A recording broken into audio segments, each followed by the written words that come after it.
Bismillah.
إن الحمد لله هدانا لهذا وما كنا لنهتدي لولا أن هدانا الله.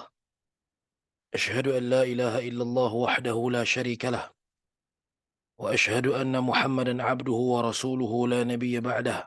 أما بعد، فإن أصدق الحديث كتاب الله وخير الهدى هدى النبي صلى الله عليه وسلم. شر الأمور محدثاتها، وكل محدثة بدعة، وكل بدعة ضلالة، وكل ضلالة في النار. أحييكم جميعا بتحية الإسلام. السلام عليكم ورحمة الله wabarakatuh. Alhamdulillah, thumma alhamdulillah. Panjatkan syukur kita kepada Allah Subhanahu wa taala, dengan rahmat dan inayahnya kita dapat berada di bulan yang penuh dengan keberkatan, bulan Ramadan. Dan Allah Subhanahu wa taala kurniakan kemampuan, kesihatan dan keupayaan bagi kita. Dan kita dipilih untuk berada dalam majlis ilmu yang kata Nabi sallallahu alaihi wasallam, "Man salaka tariqan yaltamisu fihi ilman, sahalallahu lahu tariqan ilal jannah." Siapa yang berada di atas jalan yang padanya adanya ilmu, maka Allah Subhanahu wa taala mudahkan baginya jalan ke syurga. Tuan-tuan dan puan azakumullah, kita terus kepada sesi uh, slot hadis, yang mana saya pilih hari ini adalah hadis-hadis yang berkaitan dengan Ramadan, dan ini adalah daripada riwayat Bukhari nombor 3290. Kitab perilaku budi pekerti yang terpuji, bab sifatun Nabi. حدثنا عبدان حدثنا عبد الله أخبرنا يونس عن الزهري قال حدثنا عبيد الله بن عبد الله عن ابن عباس رضي الله عنهما. Saya potongkan sanadnya daripada Ibn Abbas radhiyallahu anhuma. Beliau berkata, kana Nabi sallallahu alaihi wasallam ajwadan nasi wa ajwadu ma yakunu fi Ramadan hina yalqahu Jibril. Sesungguhnya Nabi sallallahu alaihi wasallam adalah manusia yang paling elok, dan lebih elok lagi, maksudnya lebih elok daripada bulan-bulan yang lainnya, adalah ketika bulan Ramadan. Hina yalqahu Jibril, ketika mana Jibril akan bertemu dengan Nabi sallallahu alaihi wasallam. Wa kana Jibril alaihi salam yalqahu fi kulli lailatin min Ramadan fayudarisuhu al-Quran. Yang mana Jibril alaihi salatu wassalam akan bertemu dengan Nabi sallallahu alaihi wasallam setiap malam pada bulan Ramadan, dan akan mengajarkan Nabi Al-Quran. Fala Rasulullah sallallahu alaihi wasallam ajwadu bil khair min ar-rihil mursalah. Dan Nabi sallallahu alaihi wasallam, maafkan saya tak buka terjemahan. Dan Nabi sallallahu alaihi wasallam ajwadu bil khair, maksudnya Nabi sallallahu alaihi wasallam akan menjadi seorang yang sangat dermawan, sangat suka bersedekah pada bulan Ramadan, melebihi minar rihi al mursalah, lebih smooth, lebih banyak sedekahnya berbanding dengan angin yang dihembus. Maksudnya di sini angin yang berhembus, angin yang ada di hadapan kita, di belakang kita. Yang mana Nabi sallallahu alaihi wasallam, maafkan saya tak buka lah. Yang mana Nabi sallallahu alaihi wasallam, banyaknya sedekah Nabi adalah lebih banyak daripada ini, gambaran lebih banyak daripada angin-angin yang berhembus. Tuan-tuan dan puan azakumullah, kalau kita tengok dalam surah surah Al-Qadr, kata Allah Subhanahu wa taala, tanazzalul malaikatu war ruh, turunnya malaikah dan juga ruh, yakni Jibril alaihi salatu wassalam, pada bulan pada hari malam Lailatul Qadar. Namun pada hayatnya Nabi sallallahu alaihi wasallam, Jibril akan datang setiap malam bertemu dengan Nabi sallallahu alaihi wasallam, mengajarkan Nabi Al-Quran. Dan juga Nabi sallallahu alaihi wasallam secara peribadinya, sifat baginda pada bulan Ramadan, selain daripada melazimi Al-Quran, Nabi sallallahu alaihi wasallam juga memperbanyakkan sedekah. Maka daripada hadis ini dapatlah kita fahami bahawa bulan ini adalah bulan Ramadan. Seperti mana kalau kita lihat sirah yang kita sendiri sambut harinya di Malaysia, iaitu Nuzulul Quran. turunnya Al-Quran. Diturunkan Al-Quran itu pada bulan Ramadan. Awalnya, yakni Iqra' bismi rabbikal ladzi khalaq. Khalaqal insana min 'alaq. Peristiwa itu turun berlaku pada bulan Ramadan yang tidak disepakati berapakah tarikhnya. Namun Allah Subhanahu wa taala menyebutkan dalam suratul Baqarah, "Syahrul Ramadan alladzi unzila fihi al-Qur'anu hudan lin-nasi wa bayyinatin minal huda wal furqan. Faman syahida minkum asy-syahra falyasum." Bulan Ramadan adalah bulan diturunkan kepadanya Al-Quran yang menjadi petunjuk dan juga hidayah, penerangan kepada manusia. Barang siapa yang melihat bulan, yakni nampak anak bulan, maka wajib baginya untuk berpuasa. Dan itu yang kita sedang lalu sekarang. Dan bulan Ramadan adalah bulan yang mana Nabi sallallahu alaihi wasallam melazimi diri baginda dengan banyaknya bersedekah. Dan kita boleh lihat bagaimana Allah Subhanahu wa taala menyebutkan tentang orang-orang yang menginfakkan harta mereka ke jalan Allah Subhanahu wa taala daripada perkara yang mereka suka. Kalau kita nak bagi makanan, bukannya yang makan kita kat rumah sedap, yang kita sedekahkan makanan yang tak sedap.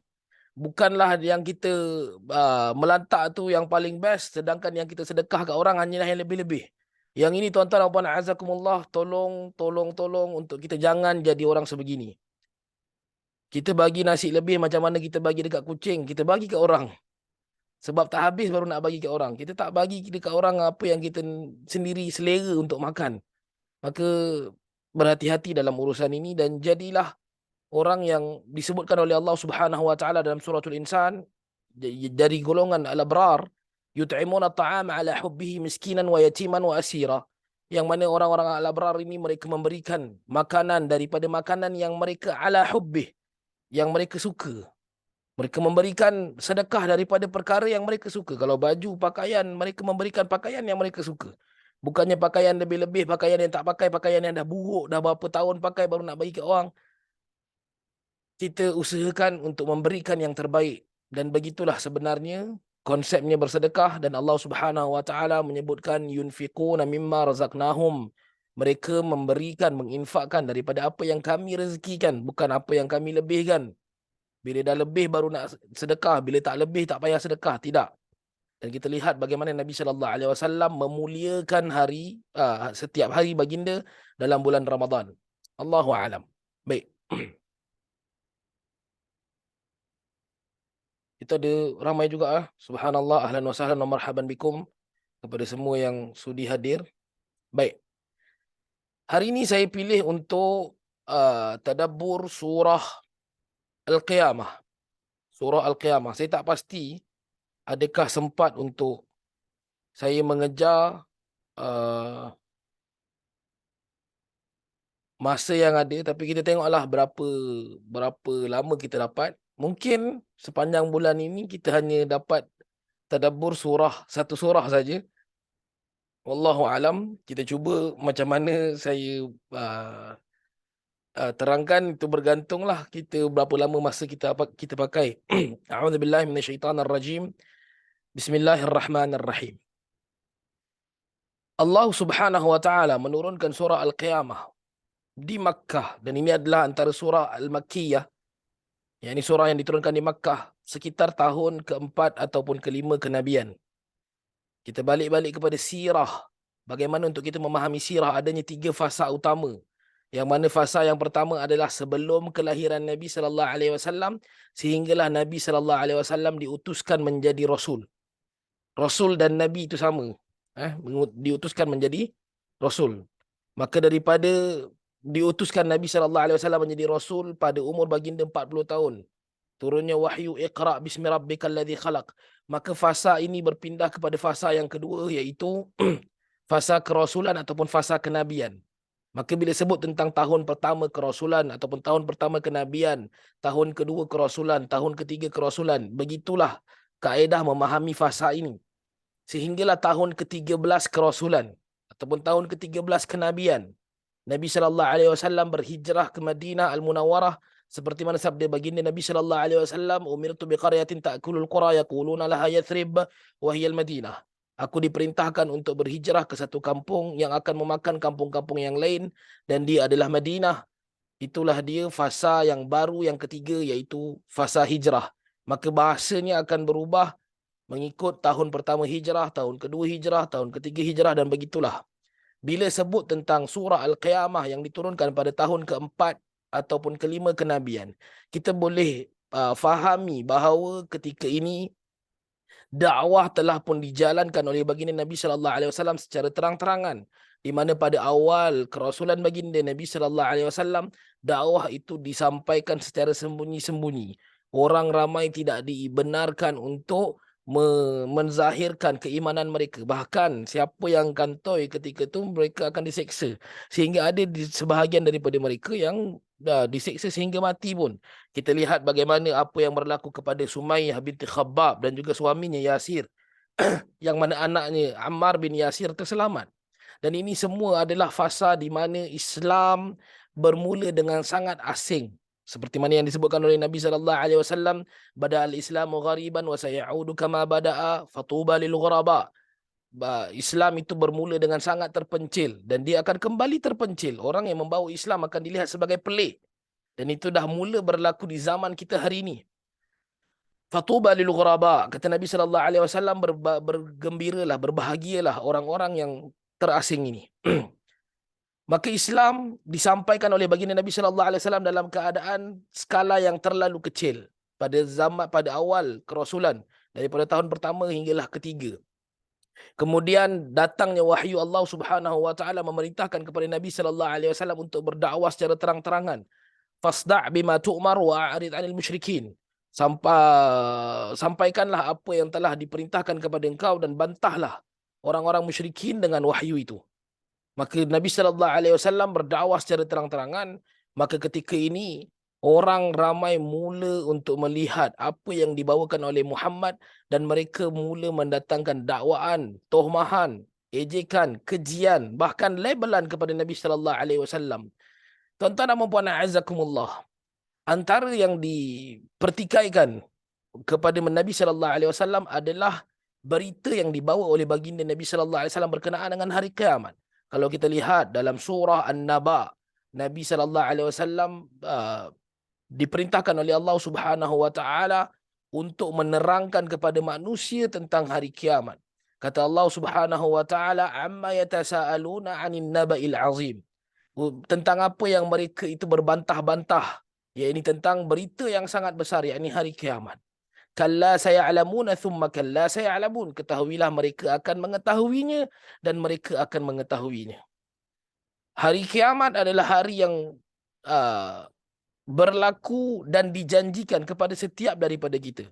Namun di sisi orang-orang jahiliyah, musyrikin Makkah, mereka tidaklah mempercayai perkara sebegini. Bahkan mereka hanya melihat dunia ini akan kehidupan dunia ini akan berakhir dengan kematian. Itu sahaja. Mereka tidak melihat ada sebarang kemungkinan yang menjadikan mereka yang telah mati dan menjadi tulang belulang yang hancur kemudian himpunkan semula dan dibangunkan semula dan dipertanggungjawabkan dengan apa yang mereka dah usahakan sepanjang kehidupan dunia mereka. Maka bagi mereka ini adalah mengarut.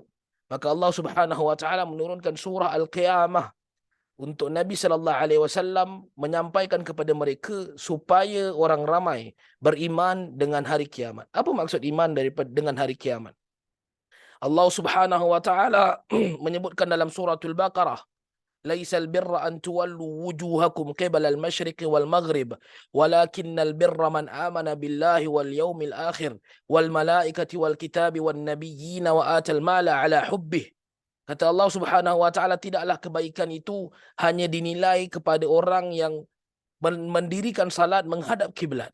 Tetapi kebaikan itu adalah walakinnal birra man amana billahi wal yaumil akhir. Orang yang beriman kepada Allah Subhanahu wa taala dan juga hari kiamat. Wal malaikati wal kitab, dan juga beriman dengan para malaikah dan juga kitab-kitab. Wan nabiyyina wa atal mala ala hubbih. Dan orang yang baik itu, kebaikan itu adalah apabila orang itu dia beriman dengan para nabi dan juga dia beriman dan dia mengeluarkan hartanya daripada apa yang dia suka. Kalau dia sayangkan duit, maka duit itu yang diinfakkan. Pernah satu hari guru saya pernah menyebutkan apabila engkau mula berkira-kira tentang duit, macam kurang je ni, macam macam tak ada, macam tak cukup ni, maka ketika itulah engkau perlu bersedekah. Dan itu merujuk kepada hadis Nabi SAW bila sahabat bertanya kepada Nabi, bilakah waktu yang paling baik untuk bersedekah? Kata Nabi SAW adalah apabila engkau berkira-kira. Dan saya dah bawakan hadis ini dalam video dakwah saya tak ingat nombor berapa, tapi tuan-tuan boleh tengok insya-Allah. Beriman dengan hari kiamat adalah meyakini tentang kejadiannya, yakni hari kiamat yang akan datang, yang dijanjikan. Dan bukan sahaja meyakini tentang kejadiannya, kedatangannya, tetapi bersedia dengan amal, dengan iman dan amal untuk menghadapi hari kiamat. Itu maksudnya iman. Kita boleh kata kita semua mukmin, kita semua Muslim. Tapi berapa ramai di kalangan kita yang sebenarnya benar-benar memahami bahawa konsep iman itu bukanlah semata-mata meyakini, tetapi dia juga beramal. Kalau kita kata kita beriman dengan Allah Subhanahu Wa Taala, kita meninggalkan segala larangannya dan kita mematuhi dan memenuhi setiap apa tuntutannya. Begitulah juga dengan beriman dengan Nabi sallallahu alaihi wasallam. Kita mematuhi apa yang Nabi sallallahu alaihi wasallam telah ajarkan dan kita meninggalkan apa yang telah Nabi sallallahu alaihi wasallam jauhkan. Begitu juga dengan hari kiamat. Kita meyakini bahawa datangnya hari kiamat, prosesnya, ketetapannya, dan kita bersedia. Kita berusaha untuk menuju kepada kebaikan pada hari kiamat dan takutkan tentang azab yang telah dijanjikan pada hari kiamat. Allah Subhanahu wa taala memulakan ayat dengan menyebutkan la uqsimu biyaumil qiyamah. La uqsimu biyaumil qiyamah. Aku bersumpah dengan hari kiamat. Kalimah la ini tidaklah membawa maksud tidak, tetapi la uqsimu bermaksud aku bersumpah. Dan Allah Subhanahu wa taala menggunakan ayat qasam, yakni ayat sumpah. Dan tentunya apabila datangnya ayat sumpah, ada jawab yang akan dijadikan sebagai hujah utama. Bila kita kata kita tak mencuri, ianya menjadi hujah. Tetapi untuk menguatkan hujah kita tak mencuri, kita akan sebut demi Allah saya tak mencuri. Maka demi Allah itu adalah sumpah, dan saya tak mencuri itu adalah jawab kepada sumpah yang menjadi hujah utama yang nak disampaikan. Ada sesuatu yang penting yang Allah Subhanahu wa taala nak sampaikan melalui surah Al-Qiyamah, dan Allah Subhanahu wa taala bersumpah dengan hari kiamat. Dan sumpah Allah Subhanahu wa taala, kalau kita lihat dalam Al-Quran, Allah Subhanahu wa taala bersumpah dengan sesuatu yang besar, yang agung, yang takkan boleh ditiru ataupun dihalang ataupun dicipta oleh sesiapa yang lain. Allah Subhanahu wa taala menyebutkan la uqsimu biyaumil qiyamah wa la uqsimu bin nafsil lawamah. Aku bersumpah. Ada dua sumpah yang Allah Subhanahu wa taala gunakan di sini. Kalau kita kata kita nak sebut yang kes kita tak mencuri tadi, kita akan sebut demi ayah dan ibuku, aku tak mencuri. Menunjukkan yang kita betul-betul tak mencuri. Demi Allah, demi ayah dan ibuku. Ada dua sumpah yang kita gunakan untuk menunjukkan yang kita betul-betul tak mencuri. So Allah Subhanahu wa taala menggunakan dua kalimah sumpah kat sini. La uqsimu biyaumil qiyamah wa la uqsimu bin nafsil lawamah. Aku bersumpah dengan hari kiamat dan aku bersumpah dengan nafsul lawamah. Apa maksud nafsul lawamah? Nafsul lawamah maksudnya adalah jiwa-jiwa al-lawamah, jiwa-jiwa yang tercela. Siapakah yang dimaksudkan dengan jiwa-jiwa yang tercela?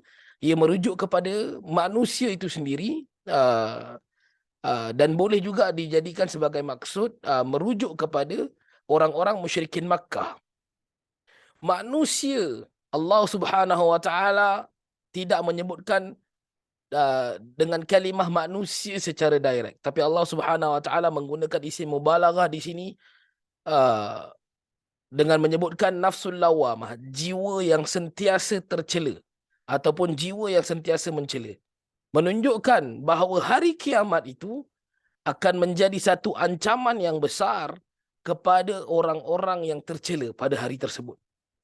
Maka Allah Subhanahu wa taala sebutkan la uqsimu biyaumil qiyamah wa la uqsimu bin nafsil lawamah. Aku bersumpah dengan hari kiamat dan aku bersumpah dengan jiwa-jiwa yang tercela pada hari itu. yakni pada hari kiamat, manusia akan mencela diri mereka. Bagi mereka-mereka yang dibangkitkan dengan keadaan yang sangat hina. Ma'adallah, kita berlindung dengan Allah Subhanahu wa taala. Dan Allah Subhanahu wa taala memberikan gambaran tentang jiwa-jiwa yang tercela ataupun mencela dirinya pada hari tersebut. Ayahsabul insanu allan najma'a 'izamah. Kata Allah Subhanahu wa taala, adakah manusia menyangka yang kami takkan najma' mengumpulkan 'izamah, tulang belulangnya, yakni untuk menghidupkannya semula. Kerana ini adalah perkataan secara jelas daripada orang-orang musyrikin Makkah kepada Nabi sallallahu alaihi wasallam. Mereka mengatakan, what is the point? Allah Subhanahu Tuhan kau matikan kita dan kemudian kumpulkan tulang belulang kita dan kemudian hidupkan kita. Dan kemudian mengukur setiap kejahatan dan kebaikan kita. What is the point semua ni?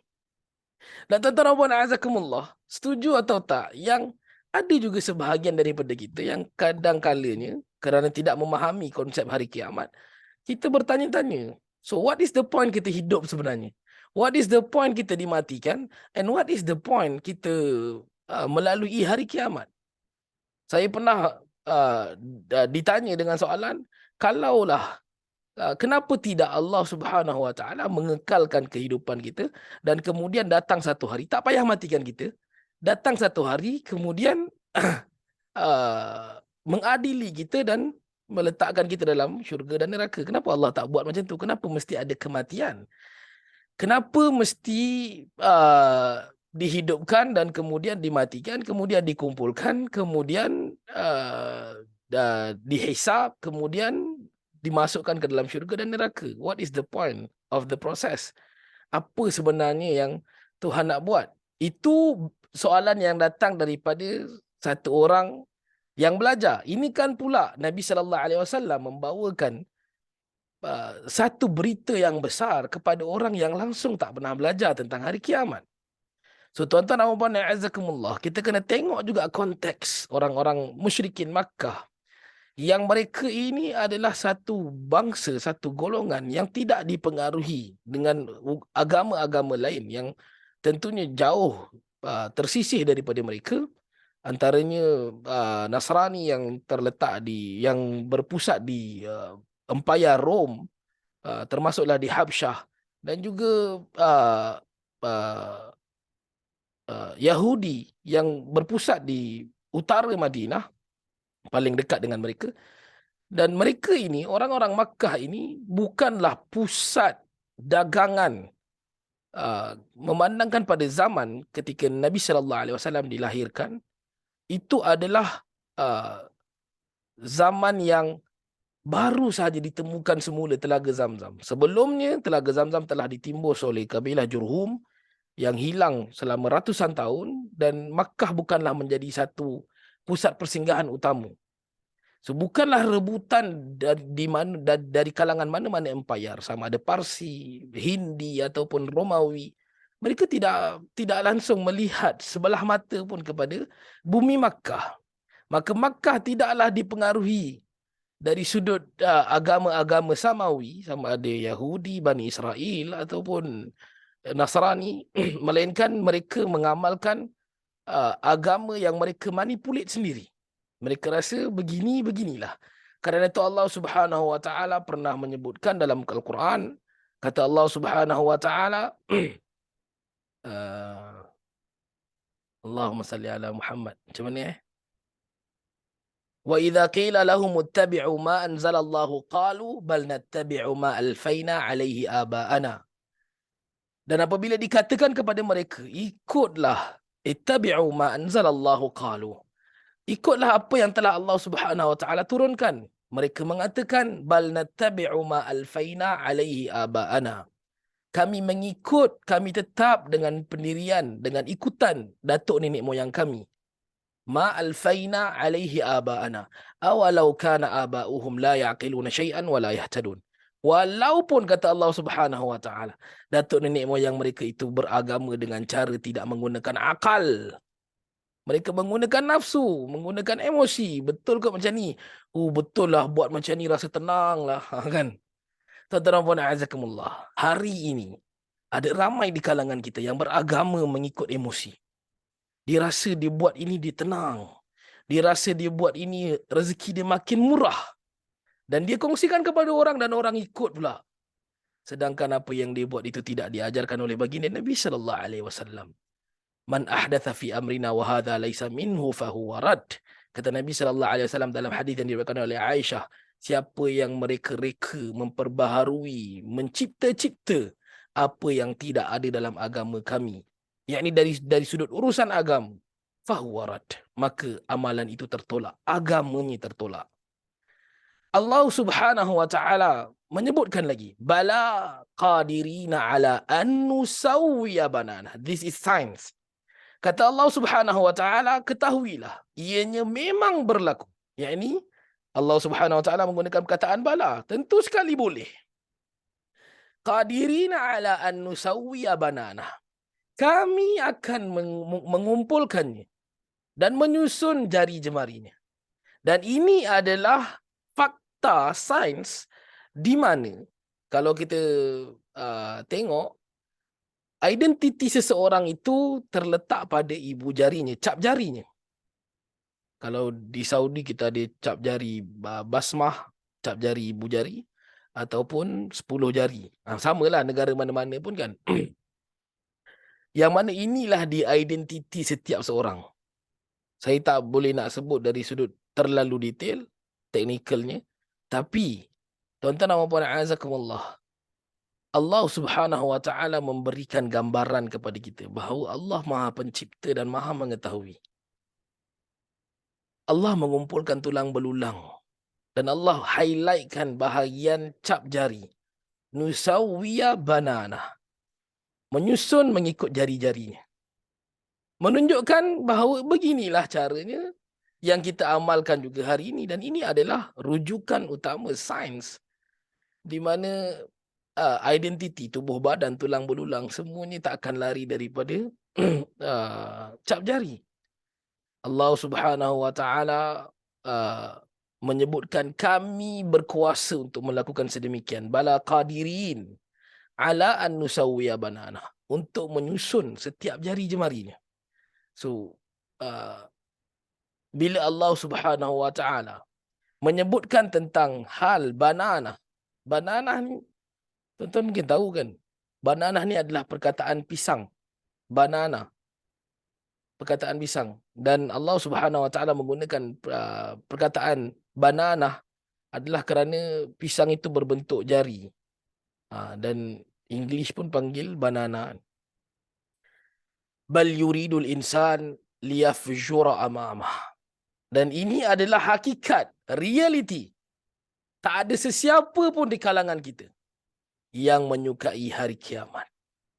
Kata Allah Subhanahu wa taala, bal yuridul insan. Bahkan manusia liyafjura amamah. Kata Allah Subhanahu wa taala, bal yuridul insanu liyafjura amamah. Bahkan manusia itu sentiasa melihat kepada kekufuran, kerosakan di hadapannya. Orang-orang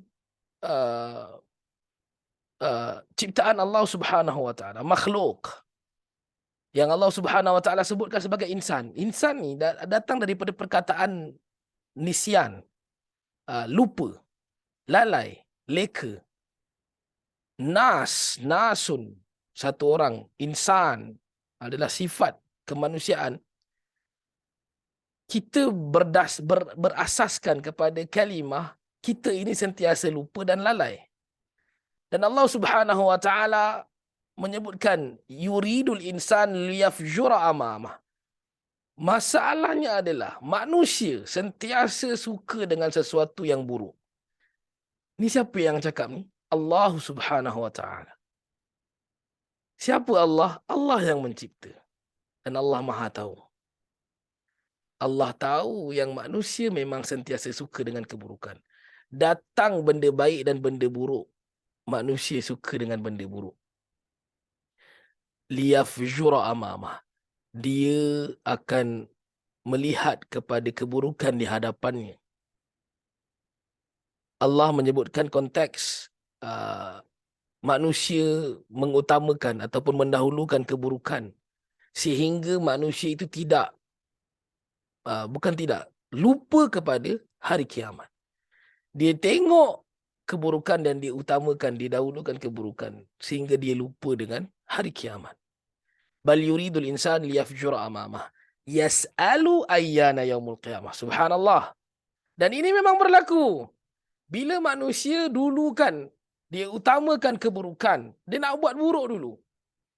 Kerana dia akan meletakkan dirinya dan hari kiamat itu masih jauh. Sehingga dia bertanya-tanya, yas'alu ayyana yaumul qiyamah. Sehingga mereka bertanya seolah-olah memperolok-olokkan bila nak datang hari kiamat. So relax lah. Sekarang buat dulu jahat ni. Nanti sampai hari kiamat belum sampai lagi kan? Tuan-tuan dan puan azakumullah, kita mungkin merasakan sebegini pun. Kita rasa kita ada masa untuk berubah, untuk bertaubat. Kita ada masa untuk kembali beriman. Maka kita dulukan kejahatan. Kita utamakan. Kita tak manfaatkan Ramadan kita untuk membacakan Al-Quran, untuk beramal, untuk mengejar ibadah. Kita isikan Ramadan kita dengan mendengar muzik, mendengar lagu, menonton filem yang bukan-bukan, menonton drama, sinetron dan sebagainya. Dengan anggapan kiamat jauh lagi. Malam kan kita beramal lah. Kan? Kita tak rasa yang kita sedang beriman dengan hari kiamat. Seperti mana ayat yang saya sebutkan tadi. Manusia bertanya, yas'alu ayyana yaumul qiyamah. Mereka bertanya dengan memperolok-olokkan, bila nak datang hari kiamat? Fa idza bariqal basar wa khasafal qamar wa jumi'a asy-syamsu wal qamar. Hari kiamat itu apabila berlakunya ia, pandangan menjadi kelabu. Bariqal basar, bariq dia burq ni maksudnya kilat. Bila pandangan kita melihat satu flash dalam gelap, satu flash di mata kita, kita akan, apa kita panggil lah?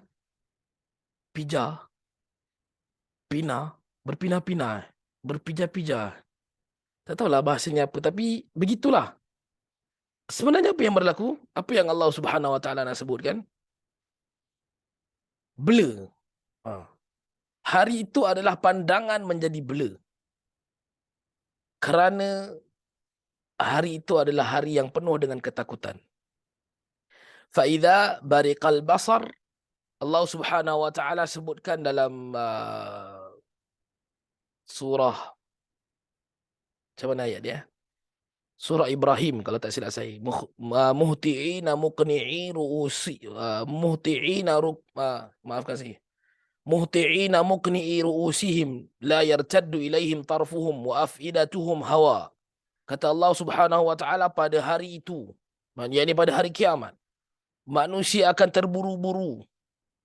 Mereka akan bergerak mengikut satu sahutan menuju ke mahsyar. Dalam keadaan mereka melihat ke langit dan mata mereka tidak berkedip. Berkedip ke berkelip? La yartaddu ilaihim tarfuhum. Tidak berkelip pun mata mereka. Wa af'idatuhum hawa. Dan hati mereka kosong. Kosong. Dia melihat ke langit dan dia tak kelip, hatinya kosong. Ini keadaan pada hari kiamat. Yang mana mereka mengharapkan sesuatu, yakni keampunan, menghadapkan sesuatu tuah, untung pada hari itu. Dan hati mereka tak tahu. Dia tahu dia tak boleh nak dapatkan apa-apa. Dia tahu dia tak boleh nak minta keampunan. Dia tahu dia akan menghadapi satu azab yang dahsyat. Ma'adallah. Hari itu bariqal basar. Matanya, pandangannya menjadi kelabu. Dia blur. Dia takut. Wa khasafal qamar. Dan bulan khasaf, Maksudnya salat khusuf kan, salat gerhana. Bulan ditutup oleh matahari. Tapi khasafal qamar di sini maksudnya bulan hilang cahayanya. Mati, hilang cahayanya. Kerana itu salat gerhana dinamakan sebagai salat khusuf. Wa khasafal qamar. Dalam ayat yang lain, dia disebutkan tentang bagaimana bulan hancur dan semuanya menjadi hancur. Kullu man 'alaiha fan. Semua yang ada di atas muka bumi. Semuanya hancur. Wa yabqa wajhu rabbika dzul jalali wal ikram. Dan yang kekal adalah wajah Allah Subhanahu wa taala. Wa jumi'a asy-syamsu wal qamar. Dan matahari dan bulan akan dihimpunkan bersama. So dia ada dua kemungkinan di sini. Pada hari kiamat, apabila graviti dah tak ada, semua planet akan berlanggar satu sama lain. Kita sekarang berada di atas graviti dan juga faksi yang ditetapkan. Hari kiamat semuanya sistem ini akan hancur. Dan Allah Subhanahu wa taala sebutkan dalam surah At-Takwir, kata Allah Subhanahu wa taala, idza syamsu kuwirat wa idza nujumu kadarat. Apabila matahari dilingkari dengan cahaya-cahaya, maksudnya bulan-bulan makin mendekat dan kemudian matahari hilang. Wa idza nujumu kadarat, dan apabila bintang-bintang, planet-planet gugur berselerak. Memang hari itu adalah hari yang totally disaster. Memang hancur, memang rosak semua sistem. Allah Subhanahu wa taala menyebutkan jumi'a asy-syamsu wal qamar, sama ada merujuk kepada bulan dan bintang dan matahari itu bertembung, dihimpunkan bersama, hancur, ataupun susunannya menjadi kelang kabut dan berlakunya gerhana pada hari kiamat. Yaqulul insan yauma idzin ainal mafar. Maka sepanjang waktu itu, hari itu, manusia akan berkata, ainal mafar, mana nak lari? Dan Allah Subhanahu wa taala memberikan kepada kita timeline yang asal, timeline yang sebenar. Ini bukan satu benda yang kita akan nafikan ataupun kita kena bersama-sama buat supaya tak berlaku hari ini. Tidak. Benda ni dah berlaku dan Allah Subhanahu wa taala memiliki masa, menciptakan masa, dan Allah Subhanahu wa taala membawakan kepada kita satu point garis masa, letakkan depan kita sekarang. Dan garis masa yang Allah ambil itu tetap ada kat situ. Benda ni berlaku. Manusia akan menjerit, berteriak, mana nak selamatkan diri? Mana nak duduk? Mana nak selamatkan diri? Mana nak lari ni? Ainal mafar? Kalla la wazar. Kata Allah Subhanahu wa taala, jangan tanya begitu. La wazar. Tak ada siapa-siapa pun boleh jamin. Tak ada siapa-siapa pun boleh bagi perlindungan. Tak ada siapa-siapa boleh selamatkan diri. Kau tanya orang tu, tanya orang ni. Hari tu, ma'adallah, semoga kita diselamatkan dan orang mukmin tidak melalui proses ini. Orang beriman dimatikan lebih awal daripada menghadapi hari ini. Bayangkan, satu orang dia berjumpa dengan 1,000 orang pada hari itu. Ialah hari yang kelang kabut, dia berlari. Sepanjang berjumpa dengan semua orang. Jumpa A tanya, mana nak lari? Jumpa tu, mana nak lari? Jumpa ni, mana nak lari? Dia akan tanya, mana nak selamatkan diri? Sehingga Allah Subhanahu wa taala mengatakan, jangan tanya. Tak ada siapa-siapa boleh bagi jawapan. Tak ada siapa-siapa boleh bagi jaminan. Tak ada siapa-siapa boleh selamatkan. Kalla la wazar ila rabbika yawma idzinil mustaqar. Maka ketika itu sebenarnya kalian akan kembali kepada Tuhan kalian. Ila rabbika, kepada Tuhanmu, yawma idzinil mustaqar. Kalian akan dikembalikan. Yunabba'ul insan yawma idzin bima qaddama wa akhar. Pada hari itu manusia akan diberitakan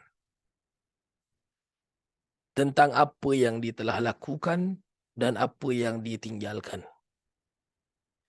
Tuan-tuan dan puan-puan, a'azakumullah. Kita bukan saja dipersoalkan tentang apa yang kita usahakan, tapi kita juga akan dipersoalkan tentang kenapa kita tak buat benda itu. Dahsyatnya hari kiamat. Allah Subhanahu Wa Taala menyebutkan pada hari itu manusia akan bertanya, ya wailata ma li hadzal kitab. Celakanya, kitab apa ni? Kitab amalan yang dibentangkan kepada dia. La yughadiru saghiratan wala kabiratan illa ahsaha. Tidak ditinggalkan dalam kitab ini satu benda pun, sama ada yang besar ataupun yang kecil, melainkan semuanya dicatat. Allah Subhanahu Wa Taala menyebutkan dalam suratul Kahf, wa wudi'al kitabu fataral mujrimina mushfiqina mimma fihi wa yaquluna ya wailatana ma li hadzal kitab la yughadiru saghiratun wala kabiratun illa ahsaha. Dan ketika itu kitab-kitab amal dibentangkan, maka engkau akan melihat orang-orang yang berdosa itu, mereka melihat apa yang tertulis di dalamnya. Mereka akan katakan, celakanya, kenapa kitab ini ada? Kenapa, macam mana boleh ada pula kitab macam ni? Yang dituliskan semua perkara yang kecil ataupun yang besar, semuanya dicatatkan. Wa wajadu ma amilu hadiran wala yazlimu rabbuka ahada. Dan mereka akan dapati semuanya yang mereka usahakan itu tertulis di dalamnya. Dan ketahuilah bahawasanya Allah, Tuhanmu, tidak melakukan kezaliman kepada sesiapa pun. Sebab tu tuan-tuan dan puan-puan azakumullah, apabila kita hidup di atas muka bumi, kita kena tahu objektif kita. Objektif utama kita adalah kebaikan di akhirat. Apabila kita berhadapan dengan satu keadaan yang mana kita sedang dianiaya ataupun dizalimi, jadikan objektif utama tadi tetap sebagai objektif utama, iaitu akhirat kita.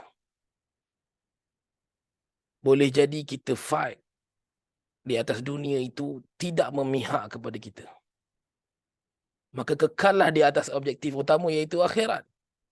Dengan menjaga tingkah laku kita, perkataan kita. Tidaklah kerana kita kalah dalam pengadilan dunia menjadikan kita satu orang yang tak rasional lagi di atas muka bumi sebagai satu orang manusia. Yang dulunya dia tu ustaz, kemudian dah tak jadi ustaz dah. Kita berubah menjadi satu orang pengadu domba. Kita menjadi satu orang yang memfitnah orang lain. Kita menjadi satu orang yang buruk dan kasar bahasanya. Maka ketahuilah, hidup ini bukan untuk dunia. Tapi Allah Subhanahu Wa Taala Maha tahu. Kata Allah, bal tu'thiruna al-hayata ad-dunya wal akhiratu khairu wa abqa. Kalian akan sentiasa terpengaruh dengan kehidupan dunia. Sedangkan akhirat itu adalah kehidupan yang kekal bagi kalian. Kita kalah di dunia. Kita mungkin dipandang buruk di dunia. Kita mungkin difitnah, dikeji, dicaci di dunia. Kita tak akan miskin di akhirat.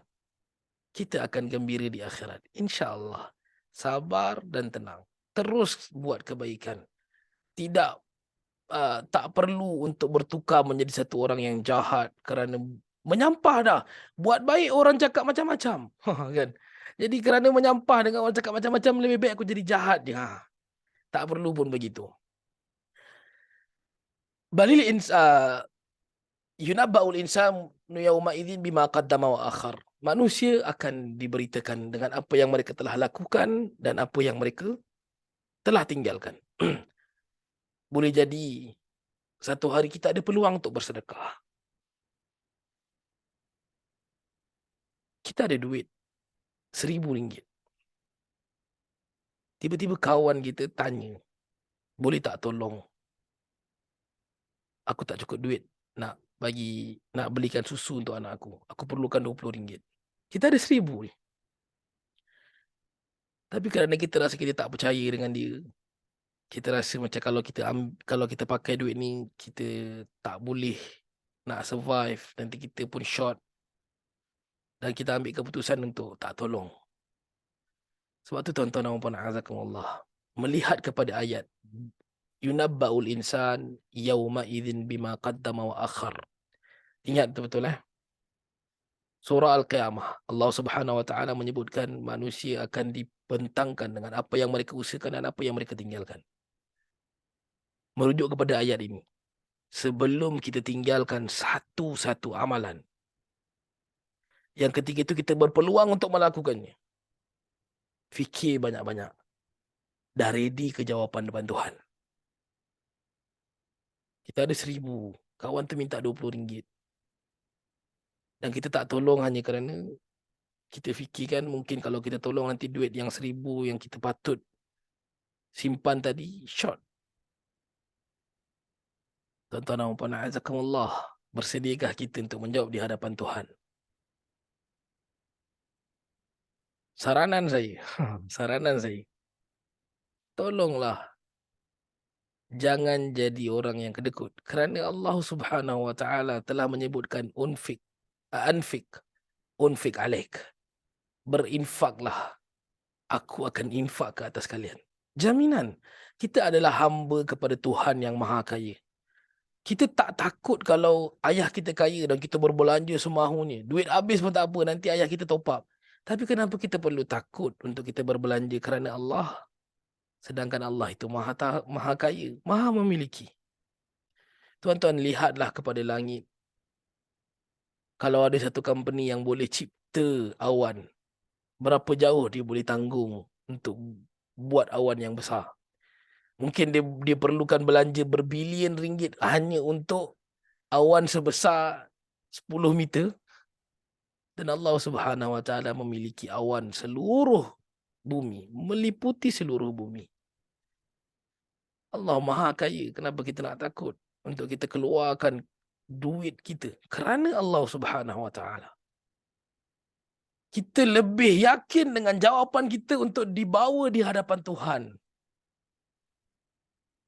berbanding kita selamatkan diri kita daripada menghadapi kemurkaan Allah Azza wa Jal pada hari kiamat.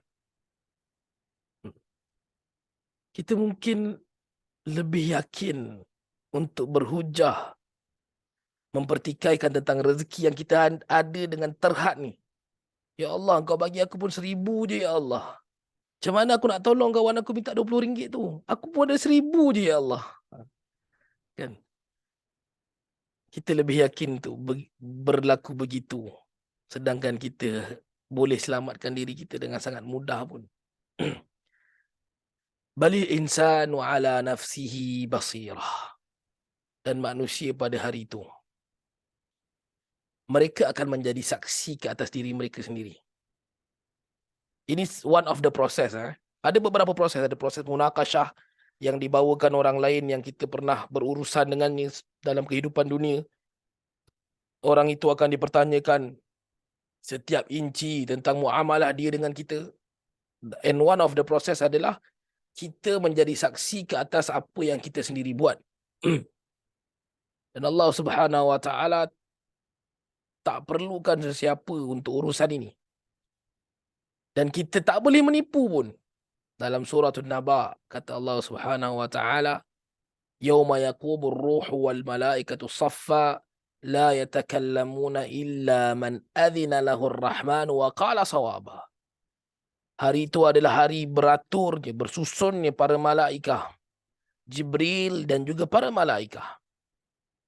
Mereka tidak bercakap satu apa pun, melainkan siapa yang diizinkan oleh Allah. Wa qala sawaba, dan mereka hanyalah menyebutkan tentang kebenaran. Tak boleh sesiapa pun menipu pada hari itu. Hari itu adalah hari yang tidak ada padanya penipuan. Hari itu adalah hari yang penuh dengan keadilan. Kata Allah Subhanahu Wa Taala dalam surah Yasin, uh, macam mana ya?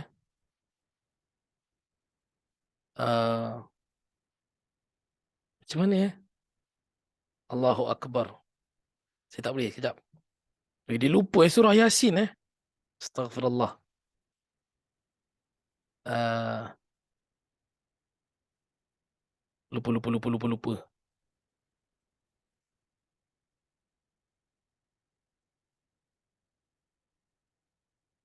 Sekejap. Aidihim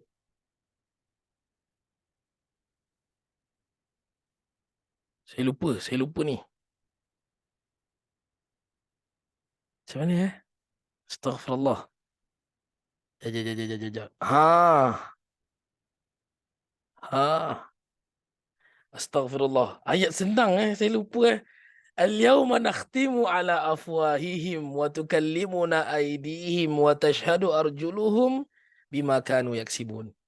Astaghfirullah. Betapa lemahnya ilmu saya ni. Hari itu, kata Allah, kami akan tutup mulut mereka. Wa tashhadu arjuluhum wa tukallimuna aydihim, dan tangan mereka yang akan bercakap. Wa tashhadu arjuluhum, dan akan diiyakan, disaksikan oleh kaki-kaki mereka. Bima kanu yaksibun, dengan apa yang mereka usahakan.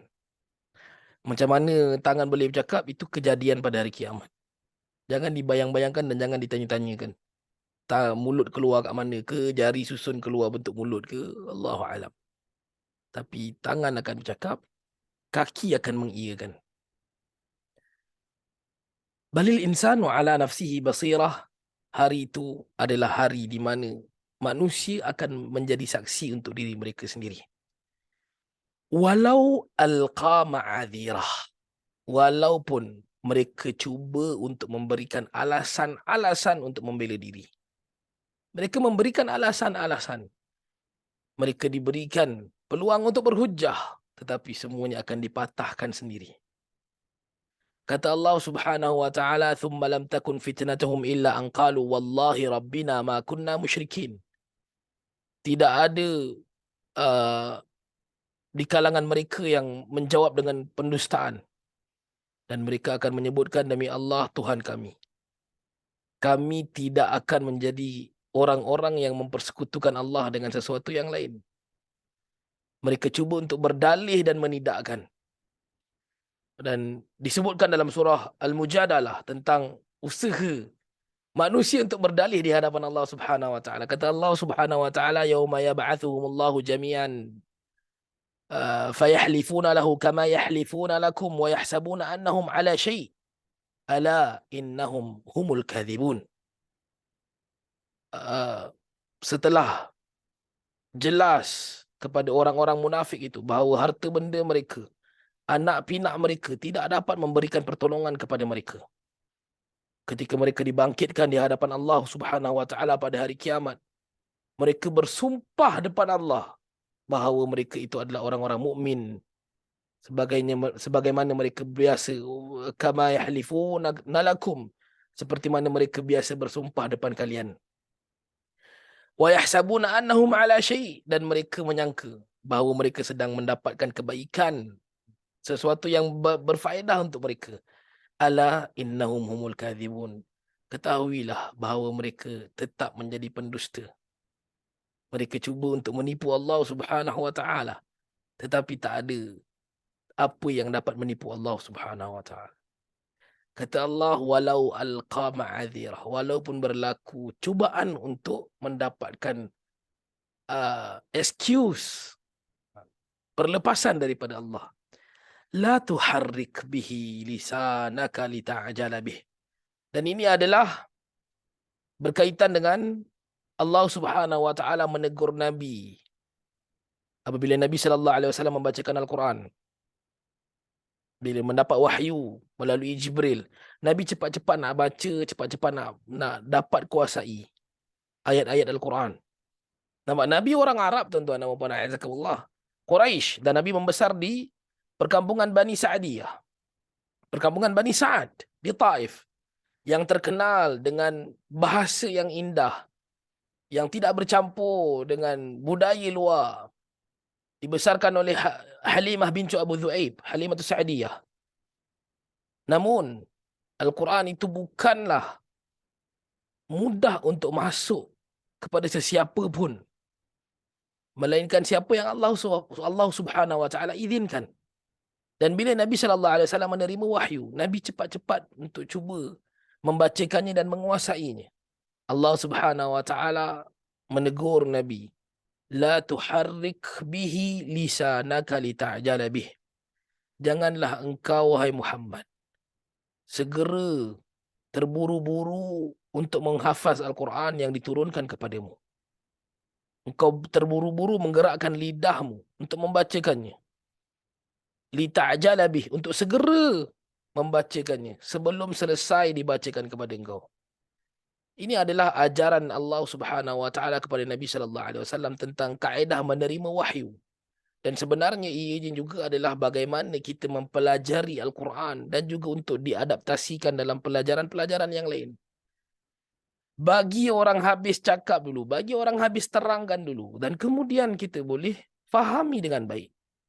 Bagi orang baca dulu Al-Quran, kita tengok dulu dia baca, kita faham dulu cara dia baca, kemudian kita belajar dan kita ikut. Kata Allah Subhanahu wa taala, "Inna alaina jam'ahu wa Qur'anah." Kamilah yang mengumpulkan Al-Quran dan kamilah yang mengajarkan Al-Quran. Kata Allah Subhanahu wa taala, "Inna alaina jam'ahu wa Qur'ana." Kamilah yang mengumpulkan dan menetapkan bacaan itu pada lidahmu. Kamilah yang jadikan kau boleh baca.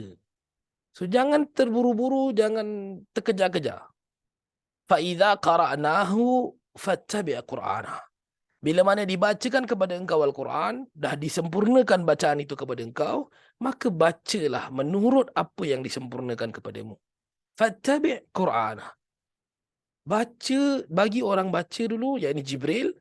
Bagi Jibril baca habis, kemudian ikut. Dan begitulah kita mempelajari Al-Quran. Bagi guru kita baca, dengar, dan kemudian kita ikut. Thumma inna alaina bayanah. Dan Allah Subhanahu wa taala tidak meninggalkan elemen ini. Kata Allah Subhanahu wa taala, sesungguhnya kemudian thumma inna alaina bayana. Kemudian kamilah yang akan menjelaskan kandungannya. Ya, ini kamilah yang bertanggungjawab untuk kandungannya, untuk pemahamannya. Bayana. Instead of membaca semata-mata, maka penerangan, penjelasan tentang Al-Quran itu juga adalah sesuatu yang perlu untuk dipelajari. Maka bila Nabi bacakan, Allah yang akan berikan kefahaman kepada Nabi SAW. So Nabi tak perlu terburu-buru. Dengar, ikut, dan Allah akan fahamkan Nabi. Dan kita pula dengar, baca, dan kita juga perlu untuk memahami Al-Quran. Bukan semata-mata baca. Kita lihat tuan-tuan dan puan azakumullah, ada di kalangan kita yang sanggup untuk hantar anak tuition Mandarin, tuition English dengan bayaran yang mungkin RM1,000 sebulan. Tapi ada ke di kalangan kita yang sanggup hantar anak dengan bayaran yang sama untuk memahami bacaan-bacaan dalam salat? Even kita sendiri pun tak pernah nak kisah pun sama ada kita faham atau tak apa yang kita sebut dalam rukuk kita, Subhana Rabbiyal Azim. Apa yang kita sebut dalam i'tidal kita, Rabbana lakal hamdu hamdan kathiran tayyiban mubarakan fih. Apa yang kita sebut dalam tahiyat kita, at-tahiyyatul mubarakatus salawatut tayyibatu lillah. Apa yang kita sebut dalam iftitah kita, Allahu akbar kabira walhamdulillahi kathira subhanallah bukata wa asila. Ataupun dalam riwayat Abu Hurairah, Allahumma ba'id baini wa baina khatayaya kama ba'adta bainal masyriq wal maghrib. Ataupun lebih menakutkan, ada di kalangan kita yang langsung tak kisah pun, dia tak faham pun apa yang disebutkan sebagai iyyaka na'budu wa iyyaka nasta'in. Tapi disanggup untuk bayar RM1,000 untuk tuition Mandarin anak dia. Dia risau anak dia tak faham English bila dah besar nanti. Dia bayar RM2,000 untuk personal tuition untuk anak dia. Ketahuilah bahawa Al-Quran itu lebih bernilai untuk difahami. Lebih bernilai untuk dipelajari. Kalau sekalipun tuan-tuan jumpa tuition dengan harga yang sama, hantarlah, utamakanlah untuk hantar anak dengan tuition pada Al-Quran berbanding mendulukan Mandarin ataupun English. Cuma masalahnya kalau tuition Al-Quran tu bagi harga RM2,000, nanti orang komen kan, netizen komen kan, jajak agama kata. So itulah dia. Wallahu alam. Cukup untuk hari ini. Barakallahu fikum. Ada soalan tak? 6.30 dah. Maafkan saya, 6.33 dah. Ada soalan tak? Kalau tak ada soalan, 5 like please.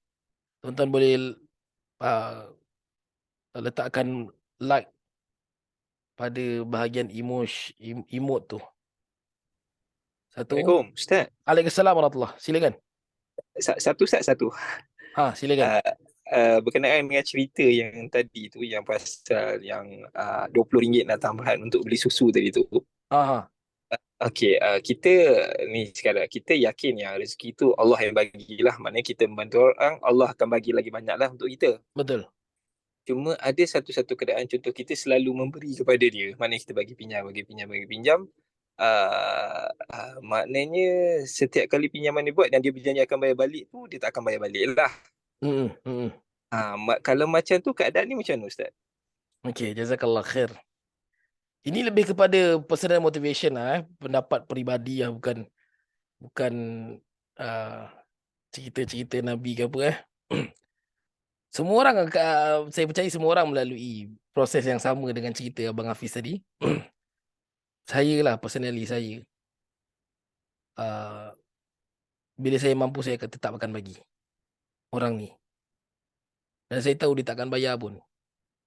Dan saya awal-awal lagi dah niatkan sedekah. Macam mana? Kalau saya cerita, dia jadi macam saya cakap saya baik kan. Tapi dia bukan masalah itu. Masalahnya, kalau orang yang membayar sekalipun, bila syaitan ni datang, dia akan ada perasaan tu. Sekalipun orang yang meminjam kat kita berulang kali ni adalah orang yang dia pinjam dan dia bayar, kita tetap akan fikir, dia ni sama je, kau pinjam nanti kau bayar, nanti kau pinjam balik. Macam tu. Kalau yang tak bayar pula, kita akan cakap dia ni dah pinjam-pinjam tak bayar pula. Semua keadaan dia akan ada setannya masing-masing lah. Jadi sebenarnya dia bukan pada saya lah. Dia bukan pada orang yang kita bantu, tapi sebenarnya adalah pada hati kita yang membantu. Selagi kita mampu, kita boleh selamatkan urusan kita, yakni hati kita. Amalan kita tak terlepas daripada beramal, maka berikanlah. Itu tak kira lagi golongan yang dia minta kita tolong. Dia kata nak beli susu anak, lepas tu dia pinjam RM20, RM100, dia bawa pergi main judi. Saya pernah kena, tuan-tuan. Tapi kita tak terlibat dengan apa yang dia pilih untuk buat. Tapi kita ada pilihan untuk membuat. Jadi kenapa kita nak berhenti daripada membuat pilihan yang baik hanya kerana sambutannya? Faham tak Abang Hafiz, dapat tak poin saya? Kenapa saya perlu berhenti untuk mengajar Al-Quran? Hanya kerana sambutan tak ramai. 10 orang, 8 orang, 5 orang, 2 orang. Sedangkan saya tetap boleh buat tanpa ada sebarang kesusahan pun. So kenapa saya perlu berhenti? Sama juga cerita dia sekarang, yang membantu saya, yang Abang Hafiz yang membantu tadi, tak ada kesusahan pun untuk membantu. So bantulah. Faham tak? Kenapa perlu kita nak fikir tentang benda yang tak ada kena-mengena dengan kita pun. Dia tak nak bayar tu bukan hal kita. Itu hal dia. Dia lah kena jawab kenapa dia tak nak bayar. Bagi saya. Boleh? Allahu'alam. Barakallahu fikum, tuan-tuan. Tak boleh drag dah. Nanti kita lambat. Subhanakallahumma wa bihamdika asyhadu an la ilaha illa anta nastaghfiruka wa natubu ilaik wa sallallahu ala khairi khalqi Muhammadin nabiyil ummi wa ala alihi wa sahbihi wa baraka wa sallam. Akhukum fillah Muhammad Farid Masri. Assalamualaikum warahmatullahi wabarakatuh. Waalaikumsalam warahmatullahi wabarakatuh. Waalaikumsalam warahmatullahi wabarakatuh. Ustaz, syukran jazilan.